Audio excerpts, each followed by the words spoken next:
मैंने medical college से पढ़ाई की थी और मैं औरतों की डिलीवरी का केस संभालती थी और अब मेरी शादी की उम्र भी हो गई थी। माँ बाप की तरफ से शादी का बहुत ज़्यादा प्रेशर था। मैं पिछले 3 सालों से इस अस्पताल में काम कर रही थी।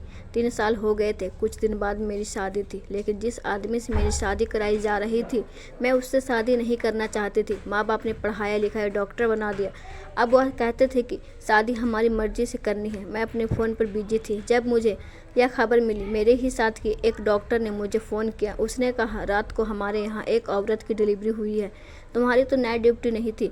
बड़े ही अजीब समस्या आ गई है। मैंने कहा कि कैसी समस्या? तो कहने लगी कि रात को एक औरत आई थी, बच्चे को जन्म देने वाली थी। उसका बच्चा बहुत कमज़ोर था। हमने अपनी आंखों से देखा कि उसका बच्चा जल्द ही इस दुनिया में आने वाला था, लेकिन जैसे ही हमने न जाने बच्चा कहाँ गायब हो गया और कहाँ गया कोई भी नहीं जानता। लेकिन कुछ लोग कह रहे हैं कि उसका बच्चा उसके पति का नहीं था, बल्कि नाजायज बच्चा था। इसीलिए उस बच्चे को इस दुनिया में नहीं लाना चाहती थी। शायद भगवान ने उस बच्चे को उसकी कोख से गायब कर दिया है। जबकि बात है उस औरत ने सुनी है, पागल हो गई है और उसके घर वाले उसे यहाँ से ले जा रहे हैं। मैंने कहा, यह कैसे हो सकता है? उन्होंने कहा कि हम भी यकीन नहीं करते हैं, लेकिन जब बच्चा गायब हो गया, वरना सीसीटीवी कैमरे में और न ही उसकी कोई फुटेज किसी कैमरे में कैद हुआ है, न ही किसी को बाहर ले जाते हुए देखा गया है। पता नहीं कहाँ चला गया। मैं खुद हैरान हूँ। उस लड़की के साथ उसकी माँ भी थी। माँ कह रही थी कि मेरी बेटी पर काला जादू हुआ है। मैं हैरान हूँ और मैंने कहा, मैं रास्ते में हूँ, आकर बात करती हूँ। जबकि मैं सोच रही थी कि यह कैसी समस्या, एक औरत के पेट से बच्चा कैसे गायब हो गया। जिस डॉक्टर ने यह बात बताई थी, वह डॉक्टर होकर भी ऐसी बातों पर यकीन रखती थी। मैं अपनी गाड़ी में बैठकर अस्पताल में दाखिल हो रही थी जब सामने से एक अजीब सा मंजर देखा। वह लड़की थी जो एक कुत्ते को किसी ठेले में ऊपर रखकर दोनों तरफ से पकड़कर खड़ी थी और गार्ड से झगड़ा कर रही थी।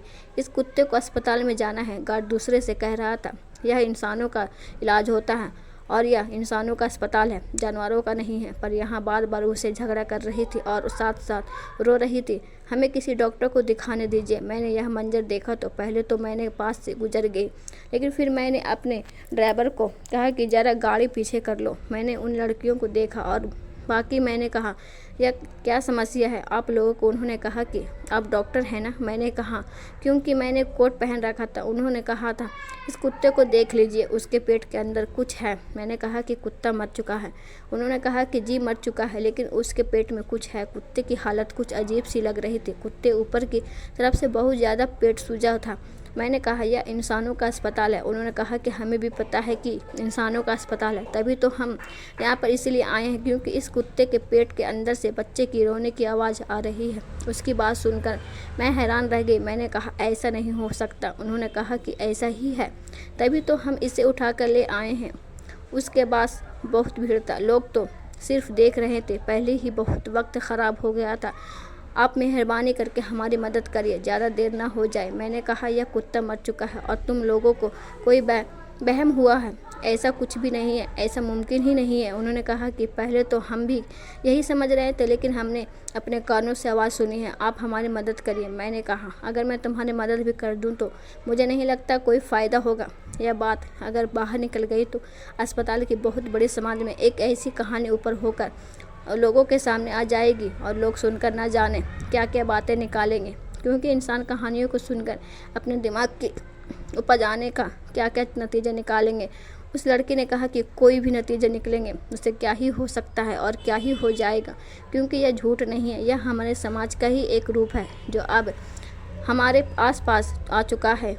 उन्होंने मुझे और कहा, हमारी मदद करिए। मैंने एक नज़र उस कुत्ते की तरफ देखा और एक नज़र उस लड़कियों की तरफ। मैंने कहा कि ठीक है, चलो मेरे साथ। मैं जब उसे अंदर लेकर आ रही थी, सब लोग हैरान होकर देख रहे थे। यहाँ तक कि अस्पताल के इंचार्ज तक भी यह बात पहुँच गई थी। उन्होंने कहा, यह तो लड़कियाँ मुझे पागल लगती है, लेकिन आप तो समझदार हैं, उनको क्यों अपने साथ लेकर आ गई हूँ? यह सब क्या है? मैंने कहा, डॉक्टर, मुझे उन्होंने जो बात कही है मैं उसके बाद उनको अंदर लेकर आई हूँ। अगर ऐसी वैसी कोई बात हुई तो उनको सज़ा दी जाएगी। उन्होंने हम सब का टाइम ख़राब किया है, लेकिन अगर सच में ऐसी बात है तो फिर हमारा फ़र्ज़ बनता है कि हम एक दफ़ा इस समस्या को अपनी आंखों और हाथों से सुलझा दें। जब मैंने डॉक्टर को तो यह कहा कि इंचार्ज भी हैरान हुए। उन्होंने कहा, यह दोनों लड़कियां बेवकूफ़ लग रही है। रास्ते से किसी मरे हुए कुत्ते को उठाना है। लेकिन मेरा सवाल यहाँ उसको यह सब करने की ज़रूरत ही क्या थी? कभी अभी हम लोग यही बहस कर रहे थे। इंसान डॉक्टर कह रही थी कि ऐसा वैसा कुछ नहीं होगा, इंसानों का अस्पताल है, यहाँ इस कुत्ते को नहीं रख सकते, सारी जगह गंदी हो जाएगी। अचानक से हमारे कानून ने कुछ ऐसा सुना, अस्पताल था यहाँ पर, जाना जाने कितने बच्चे पैदा होते हैं, किसी बच्चे की रोने की आवाज़ आना कोई हैरानी वाली बात तो नहीं थी।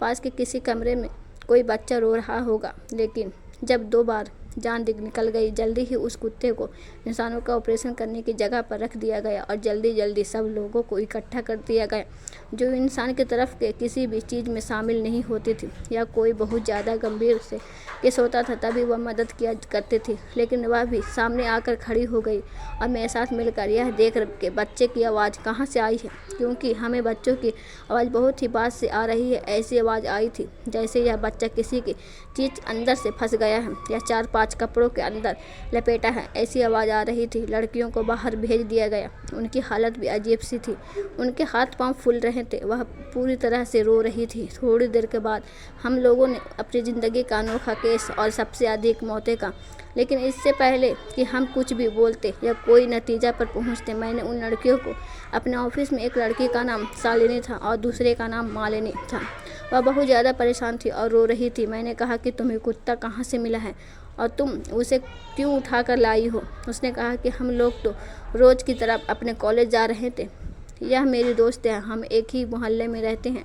जब हम दोनों उस कुत्ते के पास से जाने लगे तो हमें भी बच्चे की रोने की आवाज़, दोनों बहुत हैरान हुए, सोचा कि हम दोनों को वहम हुआ होगा। लेकिन थोड़ी देर के बाद जो हमने देखा, डॉक्टर साहब मैं बता नहीं सकती, आपको क्या बताऊं, यह जालिम दुनिया इतनी बुरी है, बस इस कुत्ते को उठाकर आपके पास आ गए। मैंने कहा और क्या जानती हो तुम? तो उसने कहा कि कहना नहीं चाहती, लेकिन मैं इससे ज़्यादा और कुछ जानती भी नहीं हूँ। अगर मुझे पता है यह सब कुछ किसने किया है। मैं यह सब बात सुनकर मैं हैरान हुई। मैंने कहा यह सब किया है तो कहने लगी, मेरी एक भाभी है जो हमसे अलग रहती है, हम लोग एक ही घर में रहते हैं, लेकिन लड़ाई झगड़े की वजह से बीच में दीवार डाल दी गई है। उन्होंने हमारे भाई को अलग लगाया है, हमसे हर रिश्ता तोड़कर अलग कर लिया है। घर हमारा अपना था, इसलिए बीच में दीवार डाल दी गई है। लेकिन भाई के दिल में न जाने क्या बात आई, उसने 2 महीने के बाद ही दूसरी शादी कर ली, अब अपने दोनों पत्नियों के साथ अलग घर में रहता है। और मुझे ऐसा लगता है कि यह कहानी उसके घर से ही जुड़ी है, यह सब कुछ इन तीनों के ही है। मैंने कहा तुम्हें यकीन है? उसने कहा कि हाँ, क्योंकि यह कुत्ता भी उधर ही पड़ा रहता था।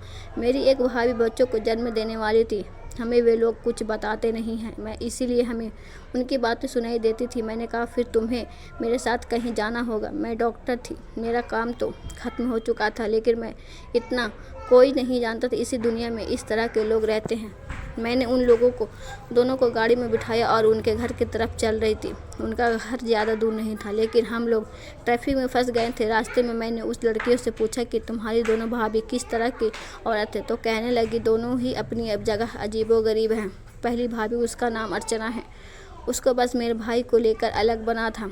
उन्होंने बस यही सोचा कि हमारे भाई के अलावा और कोई नहीं है। मैं सुबह को कॉलेज जाती हूँ, शाम को ट्यूशन पढ़ाती हूँ, किस तरह हमारा गुजर बसर होता है। मैंने कहा क्या तुम्हारा भाई तुम लोगों के लिए कुछ भी नहीं करता? तो कहने लगी कभी कभी थोड़े पैसे वगैरह पकड़ा जाता है, लेकिन उन पैसों से हमारा गुजारा नहीं हो पाता, वह भी अपनी बीवी से छुप कर देता है। भाभी ने तो हमारे सामने कोई भी बात नहीं की, ना ही मुझे आवाज़ में कोई कुछ कहा, पूरी बस भाई के काम करती रहती थी, अपने आप को दुखियारी बनाती रहती थी और कहती रही मुझे अलग होना है, मुझे अब मेरा हक है। आखिरकार भाई ने उनकी बात मान ली, लेकिन फिर भी भाई ने दूसरी शादी कर ली। इस बात से भाभी को बहुत ज़्यादा अफसोस हुआ था। रातों को उनके रोने की आवाज़ आती थी। मैंने कहा तुम्हारी दूसरी भाभी कैसी है? तो कहने लगी बहुत ही बुरी औरत है, उसने भाभी का जीना हराम किया हुआ है, पूरा दिन एक दूसरे से लड़ाई झगड़ा करती रहती है, भाभी की जानवरों की तरह लड़ती है, उनके लड़ाई की आवाज़ पूरा मोहल्ला सुनता है, भाभी को अपने इशारों पर नचाती रहती है। लेकिन हम तो इस बात पर हैरान है कि मेरे भाई ने उसे शादी क्यों की। हमने कहा कि तुम्हारा भाई भी बड़ा है दिल एक आदमी लोग होगा जो। उसने कहा कि डॉक्टर कहाँ, मुझे नहीं पता, मेरे लिए तो मेरा भाई है, मुझे क्या पता कि उसके दिमाग में क्या चल रहा है। आप यह समझ लीजिए कि उसकी दूसरी शादी करने ऐसे ही जैसे सूरज पश्चिम से नहीं पूरब से निकला है, क्योंकि उसने अपनी पहली शादी लव मैरिज की थी, पर पता नहीं दूसरी शादी क्यों की। मैंने कहा वह बच्चा कौन सी भाभी को होने वाला था, तो उसने कहा कि मेरी पहली भाभी को कल्पना के यहाँ बच्चा पैदा होने वाला था, लेकिन मम्मी कहती कि उसके दिन तो बढ़ गए थे, अभी तक बच्चे की आवाज़ नहीं आई। मेरी भाभी को बच्चे को गोद में उठाने का बहुत शौक था। वह कहती थी कि मेरे इकलौती बेटी की औलाद है, मैं उसे पाना चाहती हूँ। वह तुम्हें उठाना चाहती थी, पर भाभी ने पहले ही कह दिया था कि इस वजह से आप लोगों को कोई रिश्ता नहीं है। माँ का दिन रोती थी, परेशान रहती थी, कभी कभी बहुत गुस्सा हो जाती थी और उन लोगों को बद्दुआ देना भी शुरू कर देती थी। मैं उन लोगों को मना करती थी कि ऐसा ना करें। धन्यवाद।